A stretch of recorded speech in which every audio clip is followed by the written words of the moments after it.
እኔ በጣም ያስለቀሰኛል ባይኔ ያስጨረሰ ጎንደራው ባዶ ናት። ልጆቼ ሁሉ ተበትነው አንድ ነው የነበርኩ እኔም ደግሞ ጥምቀትን በጎንደር የሚል አሳሳቢ በዓል አካባቢ ለጎንደር የሚዘመርበት፣ ለሚኒሊክ የሚዘመርበት፣ ለቴዎድሮስ የሚዘመርበት፣ ለበላይ ዘለቀ የሚዘመርበት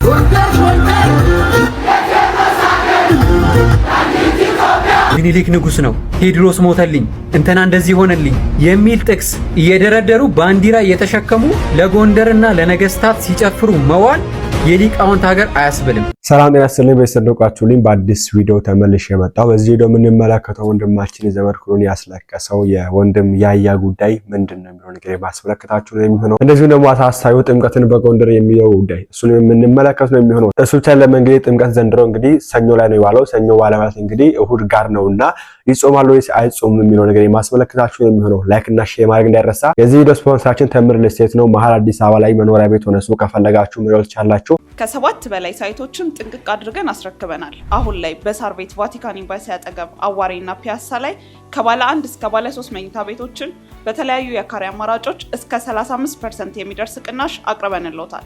እነዚህ ሳይቶቻችን ላይ ጠቅላላ ክፍያ ለምትከፍሉ ባለ 1 መኝታ በ8 ሚሊዮን 500 ሺህ ብር የነበረውን በ5 ሚሊዮን 500 ሺህ ብር፣ ባለ 2 መኝታ በ11 ሚሊዮን 600 ሺህ ብር የነበረውን በ7 ሚሊዮን 500 ሺህ ብር፣ ባለ 3 መኝታ በ15 ሚሊዮን 200 ሺህ ብር የነበረውን በ9 ሚሊዮን 900 ሺህ ብር ማግኘት ይችላሉ። ልብ ይበሉ፣ የዋጋ 100% ለሚከፍሉ ሲሆን በግንባታ ሂደት መሰረት ለምትከፍሉ ቅድመ ክፍያ 20% በመክፈል ቀሪውን ያለምንም ዋጋ ጭማሪ በ3 ዓመት ጊዜ ውስጥ የሚከፍሉበትን እድል አመቻችተናል። ለበለጠ መረጃ በ0974 607676 ይደውሉ። እስቲ መጀመሪያ ከወንድማችን ያያ ጉዳይ ስንጀምር ሰሞኑን እንግዲህ ይሄ ቪዲዮ ብዙዎችን ሲያነጋግር ነበር። ማንንም ቻው አላልኩ፣ ግን ጎንደርን ቻው አልኳት። ተሰናበትኳት። መቼ እንደማገኛት አላውቅም። ቀሚሷ ተሰፍቶ ልጆቿ ተሰብስበው ጎንደራውን ባዶ ናት። ልጆቼ ሁሉ ተበትነው 18 ባዶ፣ ፒያሳ ብሉ እኮ ሁሉም ባዶ። ልጆቿ በአንድም በሌላም ከከተማው ርቀዋል፣ ከሀገር ወጥተዋል። ግን የሰው ሀብታም ናት። አንድ ነው የነበርኩ እኔም ደግሞ ሄድኩ እና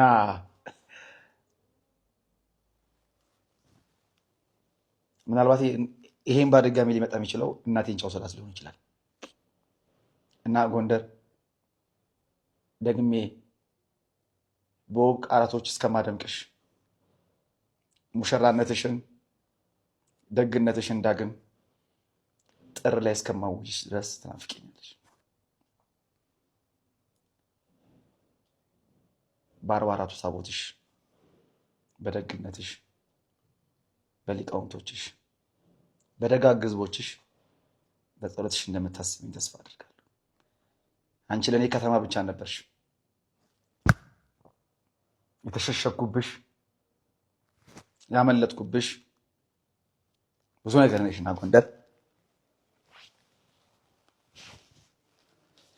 ተሰፍቶ ልብስሽ ዳግም ንግስትነትሽን ዳግም የንግስና ካባሽን ለብሰሽ ደምቀሽ ተውበሽ ተኩለሽ እንደማይሽ ተስፋ አድርጋለሁ። ማርያምን ጎንደር ወድሻለሁ።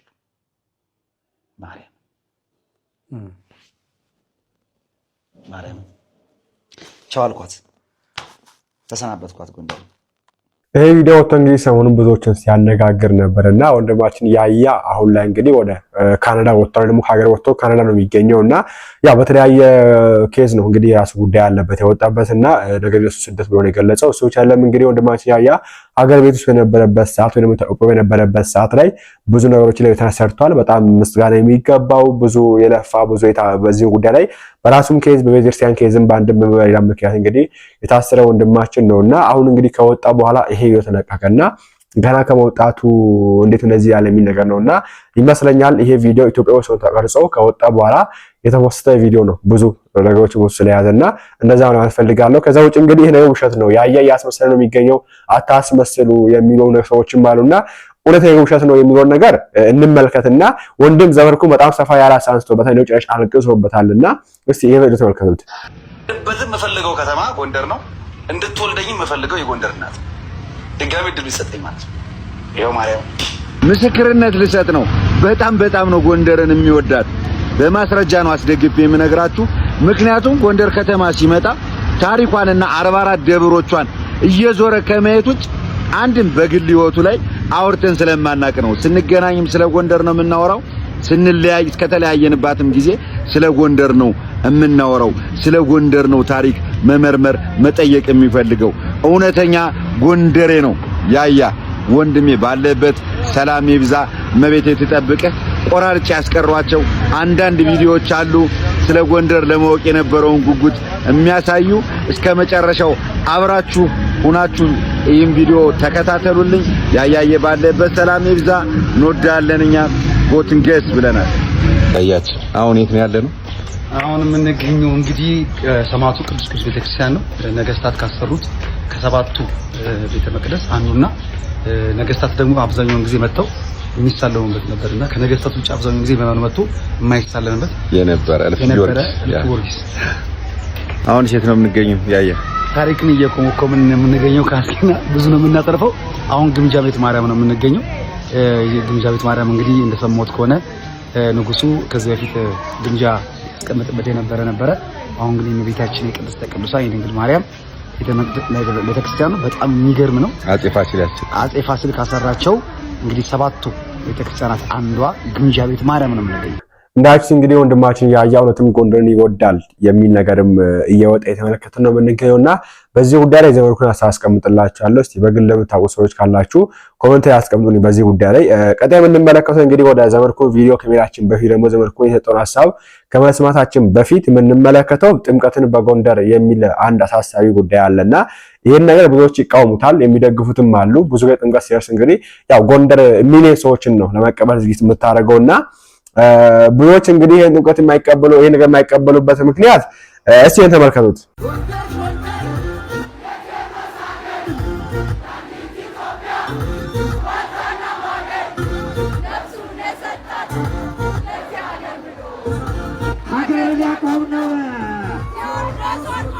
ይሄ ወጣት እንግዲህ ደግሞ ይሄ ህዝብ የወጣው በስመ ጥምቀት ነው ወይ ደግሞ ለጥምቀት ብሎ ከተለያየ ክፍለ ሀገራት ከተለያየ ሀገሮች እንግዲህ ከተሞች የሄደ ሰው ነውና ጥምቀት እንግዲህ ታቦት በዛ በኩል ያልፋል፣ ህዝብ ደግሞ በዚህ በኩል እንዲህ ነው ጥምቀትን የሚያሳልፈው። እሱ ብቻ ለምን ጎን ላይ የምትመረቁት በዚህ መንገድ በጭፈራ ነው ብዙ የጥምቀት ጎንደር ላይ የሚያልፈውና ታቦታትን የሚያጅብ ሰውም ራሱ ላይገኝ ይችላል። ከዛ ውጭ እንግዲህ የጎንደር ህዝብ አሁን ላይ የሚገኘው በዚህ ሁኔታ ነው። በአማራ ክልል እርዳታ ለመቀበል ሲፈልጉ ሃይማኖታቸውን እንዲቀይሩ ይጠየቃሉ ይላል የዶቼ ቬለ ዘገባ ነውና፣ ይገርማል። ለራበው ሰው ምግብ ይዘህ ሄደህ ሃይማኖትን ቀይር ትላለህ። መጠለያ አጥቷል እኮ ተፈናቅሏል እኮ። የተፈናቀለ ሰውን ሃይማኖቴን ወደኔ ሃይማኖትን አልኝና ይሄንን እንጀራ ልስጥ ነው እና ይሄ ዶቼ ቬለ ያወጣው ዘገባ ነው። በጣም ያሳፍራል። እኔ እኮ ግራ ገባኝ። ዘንድሮ የብልጽግና ከመጣ በኋላ ሃይማኖታዊ ጉዳዮች ይዘት ያላቸው የሲቪክ ማህበራት እየመጡ ነው። የመጽሐፍ ቅዱስ ጥቅስ የቁርአን ውስጥ ያለ ጥቅሶችን ወስደው የእርዳታ ድርጅት መሰረትን ብለው ሃይማኖታዊ ተልእኮ የሚያስፋፉ ሰዎች እርዳታው ራሱ ሲሰጡ ራሱ ለእምነት እየመረጡ ነው። በነገራችን ላይ እርዳታ ድርጅቶች ኢትዮጵያ ውስጥ የሚመሰረቱ እርዳታ ድርጅቶች እመጣበታለሁ። እርዳታ ድርጅቶች ከሰው ከሚረዱት በላይ የግል ህይወታቸውን የሚቀይሩበት ገንዘብ ይበልጣል ከእርዳታው በሚሰበስቡት ብር። ይኸው የፈለጋችሁትን የእርዳታ ድርጅት አለው የሚባለውን ሰውዬ ይሁት ኑሮ እንዴ! በጣም እኮ በቃ ትላልቅ ሪል ስቴት እኮ ነው የምኖረው። ኑሮ አይደለም እኮ ይሄ ሁሉ ህዝብን እየዘረፉ የእርዳታ ድርጅት እያደረጉ የራሳቸውን ህይወት የሚያካብዱ ሰዎች ናቸው። ጭራሽ ከነሱም ብሶ ደግሞ ሃይማኖትን እናስቀይራለን ማለት ጀምረዋል። እና እነዚህ ሰዎች ላይ ዳታ ሰብስበን መጣበታቸው በጣም አውቃቸዋለሁ። እኔ ቲቪ መጥተው ደነገጡ። እኔ የእርዳታ ድርጅት አለው ሲባል ሰው በቃ ምናምን ላለው ወይኔ በቪኤት መኪና ነው እንደሚንቀሳቀሱት ቪኤት 8 ሲሊንደር የሚሄድ መኪና ውስጥ ነው የእርዳታ ድርጅት ባለቤቶች ተብሎ የሚመጡት። እንዳይሽ ነው እንግዲህ በእርዳታ ሰበብ ሃይማኖታቸውን ያስቀየሯቸው ይገኛሉ። ይሄ ደግሞ በጎንደር ከተማ ነው የሚከናወነው። ይሄ ሁኔታ ባለበት ሁኔታ የኛ ተሰብስበው ሄደው ጭፈራ ነው የሚያደርገውና በጣም ነው የሚያሳስበው፣ በጣም ነው የሚያሳዝነው ይሄ ነገር እንግዲህ ብዙዎች ያስተቸ ይገኛል። እንዴት በሊቃውንት ሀገር በነ እዝራ ሀገር በነ ሊቃውንት እዝራ ሀገር ብዙ ነገስታት ወጡባት ሀገር ብዙ ጻድቃን ቅዱሳን ባሉባት ሀገር እንዴት እንዲህ አይነት ነገር ይከናወናል የሚል ነገር የተነሳ ይገኛልና እስቲ ወንድማችን ተስፋዬን ሀሳብ እንስማና ወደ ዘመኔ እንመለስ። ከ7 በላይ ሳይቶችን ጥንቅቅ አድርገን አስረክበናል። አሁን ላይ በሳር ቤት ቫቲካን ኤምባሲ አጠገብ አዋሬና ፒያሳ ላይ ከባለ 1 እስከ ባለ 3 መኝታ ቤቶችን በተለያዩ የካሬ አማራጮች እስከ 35% የሚደርስ ቅናሽ አቅርበንልዎታል። እነዚህ ሳይቶቻችን ላይ ጠቅላላ ክፍያ ለምትከፍሉ ባለ 1 መኝታ በ8 ሚሊዮን 500 ሺህ ብር የነበረውን በ5 ሚሊዮን 500 ሺህ ብር፣ ባለ 2 መኝታ በ11 ሚሊዮን 600 ሺህ ብር የነበረውን በ7 ሚሊዮን 500 ሺህ ብር፣ ባለ 3 መኝታ በ15 ሚሊዮን 200 ሺህ ብር የነበረውን በ9 ሚሊዮን 900 ሺህ ብር ማግኘት ይችላሉ። ልብ ይበሉ፣ የዋጋ 100% ለሚከፍሉ ሲሆን በግንባታ ሂደት መሰረት ለምትከፍሉ ቅድመ ክፍያ 20% በመክፈል ቀሪውን ያለምንም ዋጋ ጭማሪ በ3 ዓመት ጊዜ ውስጥ የሚከፍሉበትን እድል አመቻችተናል። ለበለጠ መረጃ በ0974 607676 ይደውሉ።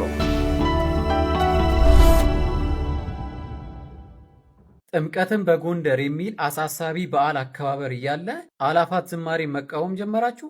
አላፋት ዝማሬ እኮ ሁሉም ህዝብ በአንድነት ነጭ ለብሶ ለጌታ የሚዘምርበት፣ ጌታን የሚያከብርበት፣ በመወለዱ ደስ የሚልበት የሚገርም በኢትዮጵያ ኦርቶዶክስ ተዋሕዶ ቤተክርስቲያን ታሪክ ታይቶ የማይታወቅ የበዓል አከባበር ነው።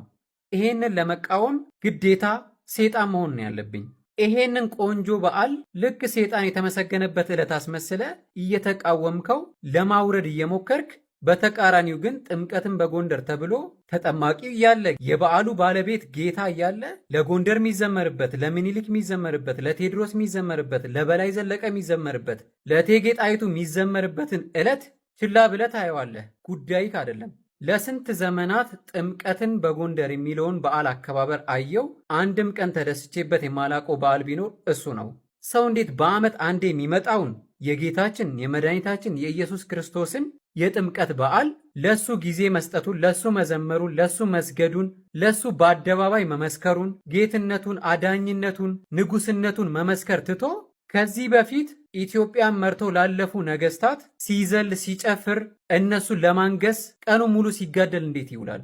ደግሞ እኮ አያፍሩም። ይህንንም ይቃወሙኛል። ባለፈው ሰሜንን ለኢየሱስ ብለው የሆነ ሰው የጀመረውን እንቅስቃሴ እነዚህ መናፍቃን እኛን ኢየሱስን ሊያስተምሩ ይሞክራሉ፣ እኛ የሊቃውንት ሀገር ብለው ሲፎክሩ አየው። እስቲ የሊቃውንት ሀገር መሆኑን አሳዩን። ጥምቀት እየመጣ አይደለ? ጎንደር የሊቃውንት ሀገር መሆኗን ኢየሱስን እንደምታውቅ ጌታዋ አምላኳ አዳኟ እንደሆነ እስቲ በራሱ በዓል ላይ በጥምቀት ላይ በይፋ አሳዩን። እስቲ ጥምቀትን በጎንደር ላይ ኢየሱስ ጌታ ነው፣ ኢየሱስ ያድናል የሚል ቲሸርት አይታችሁ ታውቃላችሁ? እስቲ አንድ አይታችሁ ታውቃላችሁ? ምኒልክ ንጉስ ነው፣ ቴዎድሮስ ሞተልኝ፣ እንትና እንደዚህ ሆነልኝ የሚል ጥቅስ እየደረደሩ ባንዲራ እየተሸከሙ ለጎንደርና ለነገስታት ሲጨፍሩ መዋል የሊቃውንት ሀገር አያስብልም። ሊመር ይችላል። እየመረረም ቢሆን ትውጠዋለህ። አስረግጬ ነው ምነግርህ። በዓሉን ለበዓሉ ባለቤት ተዉት። በዓሉ የጥምቀት በዓል ይባላል። ከስሙ መረዳት ትችላላችሁ። የጥምቀት በዓል ቀኑን ሙሉ ታቦት ከገባ በኋላ ነው ምጨፍረው፣ ታቦት ከገባ በኋላ ነው ምበላው፣ ምጠጣው፣ ምጨፍረው፣ ምሰክረው የሚል ተልካሻ ምክንያት አያስፈልግም። ታቦት ገባ አልገባ ዕለቱ የክርስቶስ ጥምቀት ይባላል። ምን ታቦቱ ከገባ በኋላ እግዚአብሔር አያየኝም ነው? እግዚአብሔር ያለው ታቦቱ ላይ ነው። ታቦቱ ላይ ሆኖ ያይሃል። ልክ ታቦቱ ሲገባ በቃ ማንም አያይህም። እንደፈለግ ትጨፍራለህ፣ እንደፈለግ ትሰክራለህ። ናይት ክለቡ ሙሉ፣ ጭፈራ ቤቱ ሙሉ። ደግሞ ከሁሉ በላይ የሚያናድደኝና የሚያስጠላኝ አርቲስት ተብዬዎች፣ ታዋቂ ሰዎች ዕለቱ ከመድረሱ በፊት እዛ ይጎርፋሉ። ከአንድ ሳምንት አስቀድመው ሳምንቱን ሙሉ ሲዘክሩና ሲዘፍኑ የሚውሉት ለነገስታት። የሄዱት እኮ የጥምቀት በዓልን ለማክበር ነው። አክብራችሁ ሞታችኋል። ሰው እንዴት ጥምቀትን ላከብር ነው ብሎ ትኬት ገዝቶ በፕሌን የሚሄደው በፕሌን፣ በመኪና የሚሄደው በመኪና፣ በእግሩ የሚሄደው በእግሩ እየሄደ ለኢየሱስ ክርስቶስ መስገድ ባለበት ዕለት፣ ለኢየሱስ ክርስቶስ መዘመር ባለበት ዕለት ጸሎት፣ ስግደት፣ ስብከት፣ የተለያዩ መንፈሳዊ ነገሮችን ማድረግ በሚኖርበት ዕለት ላይ ሲጨፍርና ሲጠጣ እንዴት ይውላል? አይሸመቅቃችሁም ግን? እሺ ሰውን አትፈሩም? እግዚአብሔርን አትፈሩም? በአንድ ዓመት ውስጥ እኮ 365 ቀን አለ። ባልጠፋ ቀን እንዴት የጥምቀት ዕለት ጌታ በሚከብርበት ዕለት በማይሆን ነገር በዓሉን እያከበራችሁ ታሳልፋላችሁ? ይሄ እኮ በጣም ነውር ነው። አሁን እዚህ ጋር መጥቶ ወደ ብሔርና ፖለቲካ የሚያዞር ሰው አለ። እኔ ያንተን ብሔርና ፖለቲካ ቀቅለ ብትበላው ገደል ብትከተው ጉዳዬ አይደለም። እኔ ጉዳዬ ይታያል አይደለ? ይህንን ያሰርኩት የስም ኦርቶዶክስ ለመባል አይደለም። ይህንን ያሰርኩት ጀስት ለጉራ ኦር ለጌጥ አይደለም። እናንተም እርግጠኛ ነኝ አንገታችሁ ላይ ያሰራችሁት እንደ አንገት ሐብል ለጌጥና ለከንቱ ነገር አይደለም። አንገት ላይ መስቀል አስረ ስትጨፍርና ስትጠጣ አትዋል። ዕለቱ የክርስቶስ ዕለት ነው። ዘምርለት፣ ስበከው። ኢየሱስ ጌታ ነው ብለህ ስበከው። ኢየሱስ ያድናል ብለህ አዳኝነቱን ንጉስነቱን ስበከው። በዓመት አንዴ እንኳን መስበክ ይከብደናል። የሊቃውንት ሀገር ኢየሱስን ከኛ በላይ አያውቅም። የ3000 ዘመን ታሪክ አለኝ። አሳየኛ። በዓመት አንዴ የሚመጣውን በዓል ጌትነቱን፣ አዳኝነቱን፣ አምላክነቱን ካልመሰከርክልኝ አደባባዩን ኢየሱስ ኢየሱስ በሚል ስም ካላናወጥከው በምን አውቃለሁ እኔ አንተ ሊቃውንት ሆንክ? የ3000 ዘመን ታሪክ አለህ የለህም በምን አውቃለሁ ካላሳየኝ? ይሄንን በዓል የኢትዮጵያ ኦርቶዶክስ ተዋሕዶ ቤተክርስቲያን ኃላፊነት ወስዳ ልትቆጣጠረው ይገባል። ቤተክርስቲያናችን ክርስትና እንጂ ባህላዊ አይደለችም። ባህላችሁን ወጋችሁን ሰብስባችሁ ቤተክርስቲያን ውስጥ አታስገቡት። 365 ቀን አለ። ከዛ ውስጥ 364 ቀኑን እንደፈለጋችሁ መጨፈር እንደፈለጋችሁ መጠጣትና መዝናናት ትችላላችሁ። ዕለቱ ግን የጥምቀት በዓል ይባላል። ቀኑን ለባለቤቱ ለጌታው ተውለት። ወንድም ተስፋ እንግዲህ እዚህ አሳስቷል። በዚህ ጉዳይ ሀሳባችሁን አስቀምጡበት። እኔ ካነሳው ሀሳብ ላይ ትንሽ ብትመለከቱት ምለው በአመት ውስጥ እንግዲህ 360 ምናምን ቀን አለ፣ 30 ምናምን ቀን አለ፣ 60 ምናምን ቀን አለ እና የሁላ ቀን እያለ ጥምቀት ቀንን ጠብቆ ያችን አሁን 3ቷን ቀን 4ቷን ቀን ጠብቆ መጨፈሩን ያልታየኝም። እውነት ለመናገር ይሄን ነገር ጎንደር ላይ ብቻ አይደለም መሀል አዲስ አበባ ላይ የሚከናወን ነገርም ነው። እናውቀዋለን ሁላችን እንደምናውቀው እንግዲህ ታቦት እየሄደ በየመንገዱ ሆቴሎች ዝግ ናቸው ወይም ሆቴሎች ክፍት ናቸው። በየመጠጥ ቤቱ ሳጥን ከፍቶ ሳጥን አስወርዶ የሚያቀሰው ነው የምንመለከተው መሀል አዲስ አበባ ላይ ሁሉም ሰው የሚያደርገው ነገር ስለሆነ ማለት ነው። ነገር ጎንደር ላይ ግን ለየት ይላልና በዚህ ሰብስበው ሄደው በተለይ አርቲስቶቻችን፣ ቲክቶከሮቻችን፣ ዩቲዩበሮቹ ሰብስበው ሄደው እንግዲህ በዚህ መንገድ በዓሉን ወለዛ ማለት ሰውታን እንግዲህ አሁን ላይና ይሄ ትክክለኛ ነገር አይደለም። እኔም አላምንበትም። ወንድም ተስፋ እንግዲህ ካነሳው ሐሳብ ላይ የምጋራው ሐሳብ ነውና እግዚአብሔር ይስጥልን። ተገቢ አይደለም። ስንት ቀን የሚጨፈርበት ቀን አለ። መጨፈር ከፈለጋችሁ ጨፍሩ። ነው እንግዲህ መብታችሁ ነው። እግዚአብሔር አልከለከላችሁ፣ መብታችሁ ያው ፍሪ ይላላችሁ። ግን በጥምቀት ቀን ውሃይ ለምን ይሆናል ይሄ ነገር? ሌላ ቀን የለም እና እስቲ በዚህ ጉዳይ ሐሳባችሁን አስቀምጡበት። ጥምቀት እንግዲህ ዘንድሮ ሰኞ ላይ ነው የዋለውና እሁድ ማለት ነው ጾም የሚሆነው ሰው ጋር ነው። ጥምቀት እንደሚታወቀው ይጾማል ወይስ አይጾም የሚል ክርክር አለና እስቲ አንድ ቪዲዮ እንመልከት። ዘንድሮ ጥምቀት ሰኞ ነው፣ እሁድ ደግሞ ገሃድ ነው። ይጾማል አይጾማም የሚል ጥያቄ ደርሶኛል። ይሄንን ለመመለስ መጥቻለሁ። ሼር፣ ኮፒ ሊንክ፣ ፎሎ በማድረግ ለሁሉም ሰው ላልሰማ እንድታሰሙልኝ ፈልጋለሁ ማለት ነው። የእግዚአብሔር ቸርነት ከሁላችን ጋር ይሁን። እውነት ነው ጥምቀት ሰኞ ነው። እሁድ ግን የምንጾመው ከፍስክ ምግብ ብቻ ነው ማለት ነው። የፍስክ ምግብ ማለት የወተት ተዋጽኦ እና የስጋ ተዋጽኦ ከሆኑት ወይም ደግሞ የእንስሳት ተዋጽኦ በጥቅሉ ከሚባሉት ምግቦች ነው የምንጾመው። ከዛ ውጭ ግን ሌላውን እንበላለን ማለት ነው። ጧት 3 ሰዓት ከቅዳሴ እንደተመለስን ሌላውን እንበላለን። የእንስሳት ተዋጽኦ ብቻ ነው የማንጾመው ማለት ነው፣ የማንበላው ማለት ነው። ማክሰኞ በሚውልበት ሰዓት ግን ሰኞ ይጾማል፣ የተለመደ ነው። ያው ለምንድን ነው የሚጾመው? ማክሰኞ ብልት ነው። ለምን ይጾማል ከተባለ እንደ ምክንያት የተነገረው በፍትሐ ነገሥት አንቀጽ 567 ላይ የተነገረው ምንድን ነው? አንድ ጊዜ ሲጾም አንድ ጊዜ ሲበላ እንዳይረሳ ወይም ደግሞ ስርዓት አንድ ጊዜ ከተሰራ ስለማይፋለስ ስለማይቀር ተብሎ ነው የተቀመጠው እንደ ምክንያት ማለት ነው። ከዛ በመቀጠል ደግሞ ገሃድ የገናና የጥምቀት ገሃድ እስከ ስንት ሰዓት ነው የሚጾመው የሚልም ጥያቄ አለበት ማለት ነው። እንግዲህ ረቡዕና ዓርብ ሲውል ማክሰኞ የምንጾመው እስከ 9 ሰዓት ነው ማለት ነው። ሐሙስ የምንጾመው እስከ 9 ሰዓት ነው ማለት ነው። እስከ 9 ሰዓት ነው ጾሙ ማለት ነው። በጾም ሰዓት የሚጾመው እስከ 9 ሰዓት ነው። ለምን? የረቡዕና የዓርብ ለውጥ ስለሆነ ረቡዕና ዓርብ እንዲጾሙ የሚያዘው ፍትሐ ነገሥቱ እስከ 9 ሰዓት ስለሆነ ማክሰኞን እስከ 9 ሰዓት እንጾማለን። ሐሙስን ደግሞ እስከ 9 ሰዓት እንጾማለን። ዓርብና ረቡዕ ደግሞ ፍስክ ናቸው፣ ይበላሉ ማለት ነው። ነገር ግን የሚቆርቡና ክርስትና የሚነሱ ትልልቅ ሰዎች፣ ለምሳሌ ክርስትና የሚነሱ ትልልቅ ሰዎች የሚቆርቡ ሰዎች ግን አክፍለው ነው አይበሉም፣ ያከፍላሉ ማለት ነው። ያከፍላሉ። ሰኞ ማታ እንደበሉ ሮብ ጧት ነው የሚበሉት። እንደዚሁም ደግሞ ሮብ ማታ እንደበሉ አርብ ጧት ነው የሚበሉት ማለት ነው። የእሁዱ እንዴት ነው? የእሁዱስ እሁድንስ ሊያከፍሉ ነው ወይ ከተባለ እሁድ ጧት ቁርስ ላይ እንደበሉ እራት ሳይበሉ ያድራሉ። ምሳና እራት አይበሉም ማለት ነው። ለምን?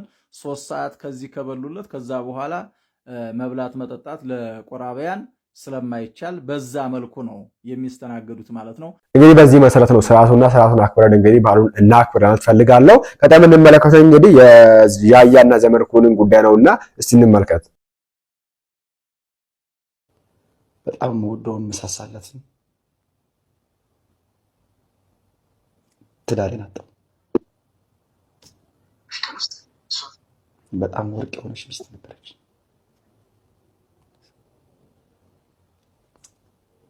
ሴት የሆነች ሚስት የሆነች ማንም የሚወዳት ማንም ሊወዳት የሚችል ወርቅ የሆነች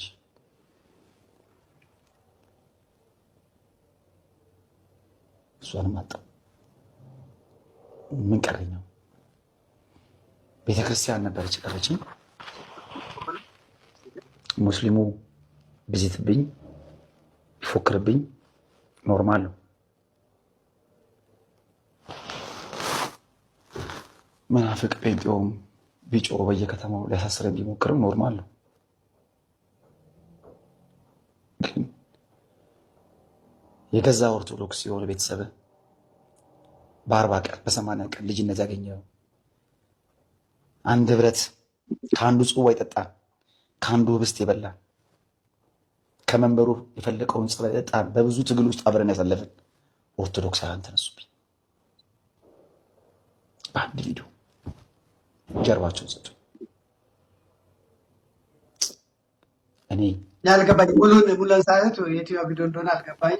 ለኔ አይገባም። እስቲ ያኛውን ደግሞ የመጨረሻውን አድርግ። በእውነት ይህንን ሰምተን ነበር። እንግዲህ ወደ ካናዳ ከመብረሩ በፊት ሀና ዮሐንስ ቴዶ ዘሩፋኤል ናቸው የተቀበሉት። ከመሄዱ በፊት ነው እንግዲህ የሚቀረጸው። ሊሰደድ እየሄደ ማለት ቤተክርስቲያን በቪዲዮ ተቃወሙትና በቃ ተነስቶ ቻው ብሎ በቦሌ በኩል አድርጎ በእውነት ወደ ስደት ሄደ። ወንድማችን ቤተክርስቲያን አይኗን የጠፋው እስቲ እንስማው። ለማንኛውም ምን ተሰማየ? በመጨረሻ ጊዜ ተሰናብታ ስትመጣ እንደሰማሁት ከሆነ ሂደህ በግማሽ ቀን ውስጥ እሷን ሳልሰናበት አልመጣም ብለህ ነው አሉ። እንደ ሰው ተሰናብታት መጣሁ።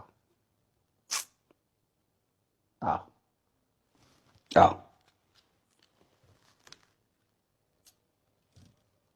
ማንንም በዚህ ልክ ልሰናበት አልችልም። ከሀገር ስወጣ ማንንም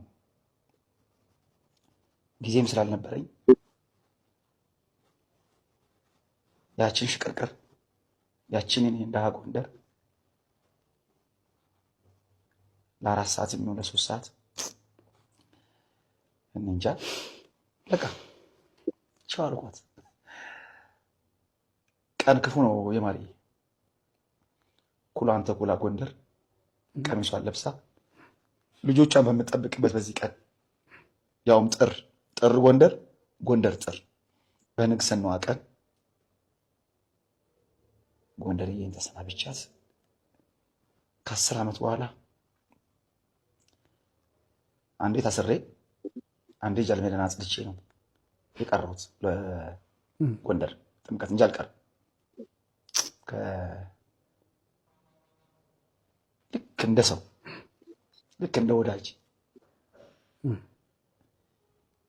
ማንንም ቻው አላልኩ፣ ግን ጎንደርን ቻው አልኳት። ተሰናበትኳት። መቼ እንደማገኛት አላውቅም። ቀሚሷ ተሰፍቶ ልጆቿ ተሰብስበው ጎንደር አሁን ባዶ ናት። ልጆች የሉም ተበትነው 18 ባዶ ፒያሳ ብሉ እኮ ሁሉም ባዶ። ልጆቿ በአንድም በሌላም ከከተማው ርቀዋል፣ ከሀገር ወጥተዋል። ግን የሰው ሀብታም ናት እና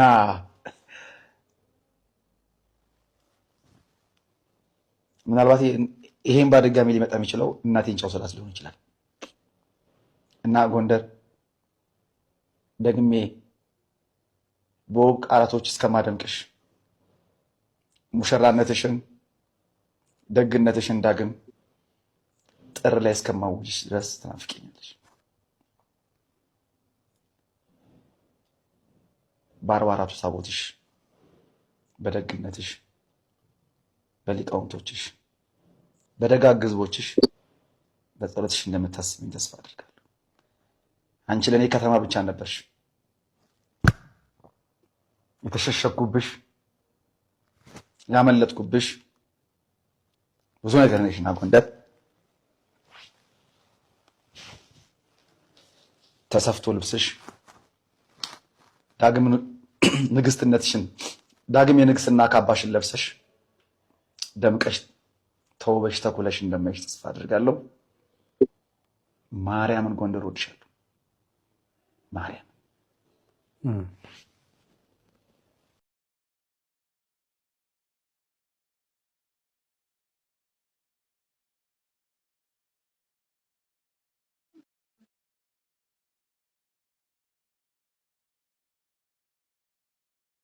ስደት በጣም ክፉ ነው። በሆነ ስደት ክፉ ነው። በተለይ ደግሞ ጎንደርን ጥሎ መሄድ በጣም ክፉ ነው።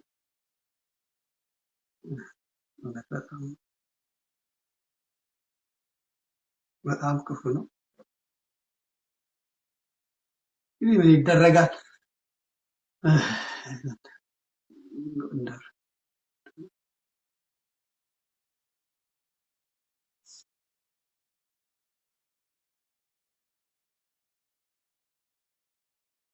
ኤኒዌይስ ሁላችንም ሰላም ፕረሳችሁበት አዲስ መረጃ የምናገኝበት አልጠራጠርም። በቀጣዩ ወደ እንመለሳለን። ላይክ እና ሼር ማድረግ እንዳይረሳ። ቸር ቆዩልኝ።